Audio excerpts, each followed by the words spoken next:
High guys, welcome back to my channel. আশা করি তোমরা সকলে খুব ভালো আছো আর আমিও বিন্দাস আছি। তো এই ভিডিওটা হচ্ছে হিয়াকে নিয়ে। তো একটা কথা তোমাদেরকে বলি, অতি চালাক কিন্তু খুবই খারাপ, আবার অতি বোকাও কিন্তু খুবই খারাপ, তাই না? তাই মিডিয়াম, নিজের বুদ্ধিটাকে মিডিয়াম রাখা উচিত। আমাদের হিয়া হচ্ছে অতি চালাক, অতি চালাক। বলে না যে ম্যাপ লিখতে গেলে ময়জাফল আঁকার পর ম্যাপ সেটা জানে না, সে পাবলিকের সাথে পাবলিকের টাকা নিয়ে ক্রাইম করছে। এটা এক ধরনের ক্রাইম। আমাকে অনেকে কমেন্টসে জানিয়েছিল যে ও নাকি একটা শর্ট ভিডিও বানিয়েছে, সেখানে 22 লাখ টাকা উঠেছে, সেটা দেখিয়েছিল। তারপরে ওর মাথায় কি যেন ভূত জাগিয়েছে, মানে ভূত নয়, শয়তানি বুদ্ধি জাগিয়েছে, তার জন্যে ও ওই শর্ট ভিডিওটা ডিলিট করে দিয়েছে, মানে মিনি ব্লগ ডিলিট করে দিয়েছে। আমার সৌভাগ্য হয়নি যে আমি সেই শর্ট ভিডিওটা দেখব। যাই হোক, আমাকে কমেন্ট করে বলেছে অনেক ভিউয়ার্স, এবং এখন দেখছি প্রত্যেকটা কন্ট্রোভার্সি ক্রিয়েটারের কাছে সেই সমস্ত ভিউয়ার্সরা কমেন্ট করছে যে ও কিন্তু 22 লাখ টাকা উঠেছে, সেটা দেখিয়েছে। আর একটা কথা, মৌহাদি মানে প্রবাসী ঘরকন্যার ফেসবুক পেজে যে ফ্যান ফলোয়ার আছে, সেখান থেকে ওকে প্রচুর টাকা ডোনেট করেছে। তাহলে ফেসবুকের ইনকামটাও কিন্তু ও আমাদেরকে দেখায়নি, জাস্ট ইউটিউবের ইনকামটা দেখিয়েছে, তাই না?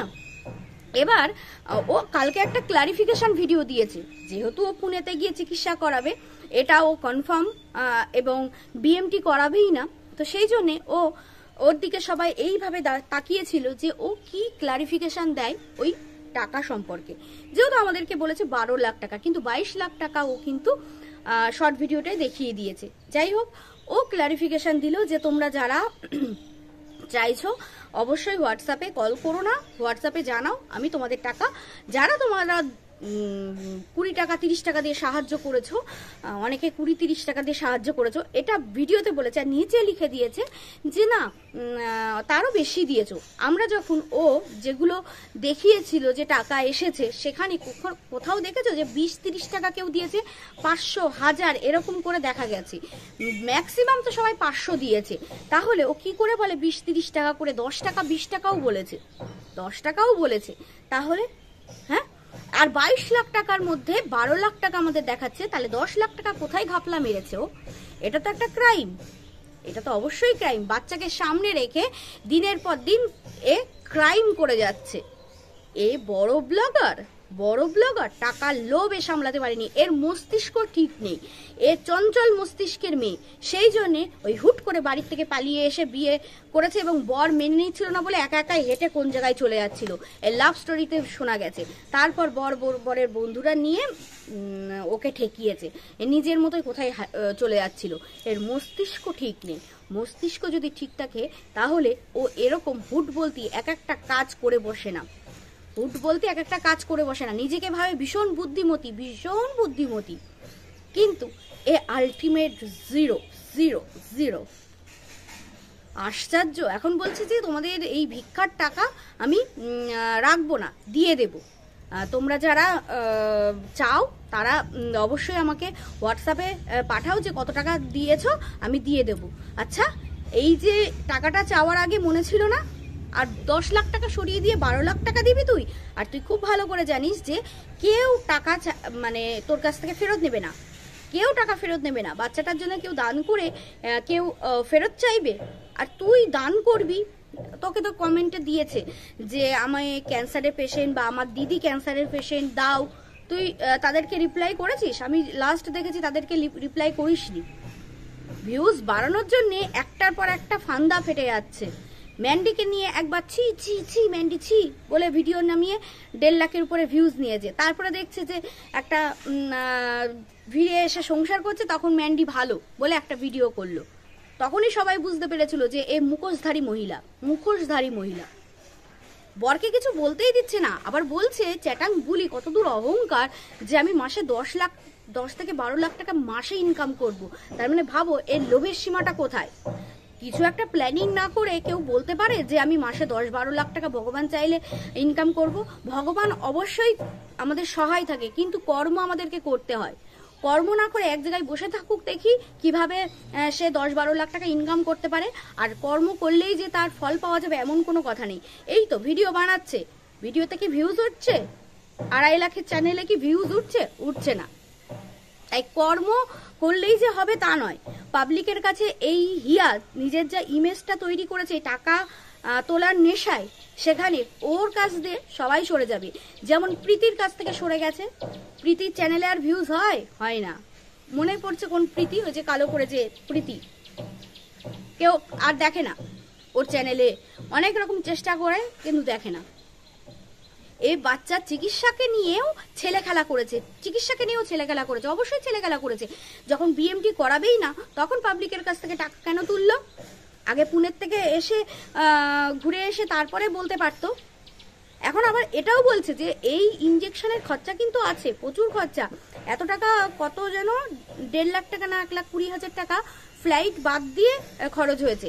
আর হুট করে চলে আসলো। দেখো, একটা ইনজেকশন, নতুন ইনজেকশন বাচ্চার গায়ে পুশ করলে তার কিন্তু বহুত সাইড এফেক্ট হতে পারে।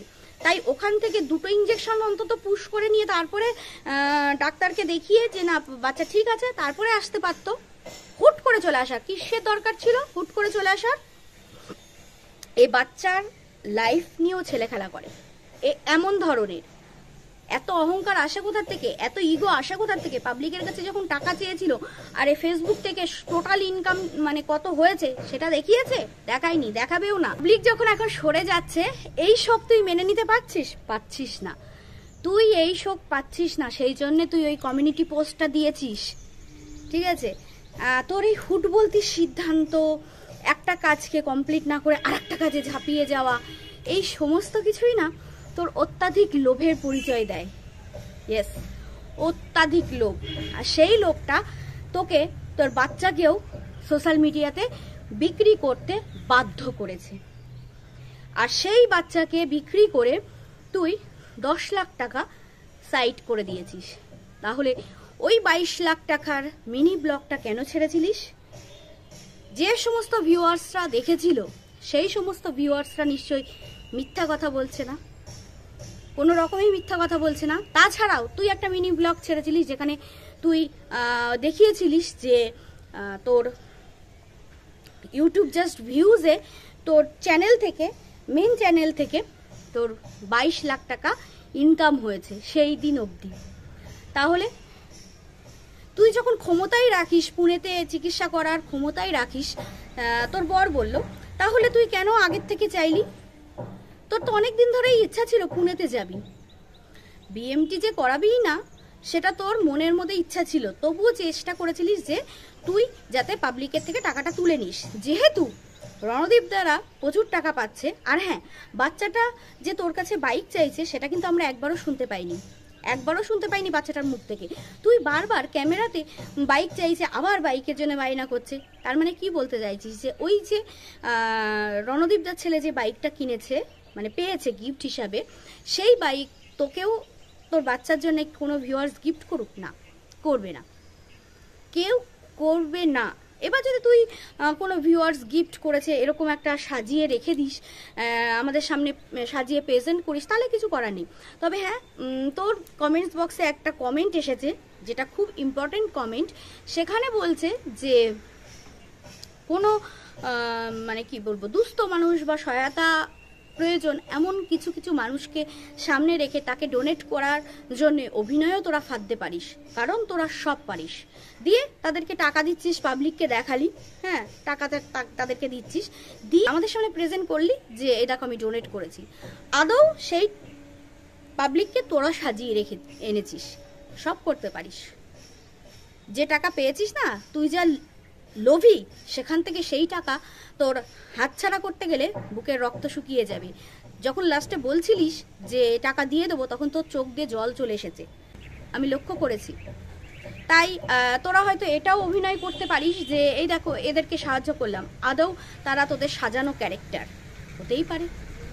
কারণ প্রচুর বড় খেলায় নেমেছিস তুই ভেবে রাখ, তোর এখানেই তোর ইউটিউব চ্যানেল ইতি হয়ে যাবে, ইতি গজব। কারণ পাবলিক না ওই দুমুখো সাপকে একদমই বিশ্বাস করে না। প্রচুর ডায়লগ দিয়েছিলিস না যে সাপের লেজে পা দিয়েছে, ছোবল তো মারবই। এবার তুই পাবলিকের ছোবল খেয়ে দেখ। 22 লাখের মধ্যে 12 লাখ আমাদের দেখালি, 10 লাখ কোথায় গেল? হিসাবটা তো পাবলিক চাইবেই। আর তুই খুব ভালো করে জানিস যে পাবলিক টাকা দিয়ে আর টাকা ফেরত চাইবে না, কিন্তু এই সারা জীবন তোকে এই বোঝা নিয়ে যেতে হবে, কারণ তুই 10 লাখ ঝেপে দিয়েছিস। আর এমন কিছু বেশি অঙ্কের টাকাই ঝেপেছিস যার জন্য তুই বলছিস যে ইউটিউব থেকে তুই 12 লাখ মাসে ইনকাম করবি। কারণ 10 লাখ টাকার কমসে কম 7,000 টাকা করে ইন্টারেস্ট পাওয়া যাবে। আর তুই এরকম 10 লাখ কত ঝেপেছিস সেটাই জানা বাকি আছে আমাদের। সব চলে আসবে, এটাও একটা ক্রাইম, অবশ্যই ক্রাইম। দেখা যাক ও কাদেরকে সামনে দাঁড় করিয়ে টাকাগুলো ডোনেট করে, সেটাই আমরা দেখব। তো চলো বন্ধুরা, ভিডিওটা এখানেই শেষ করছি, টাটা।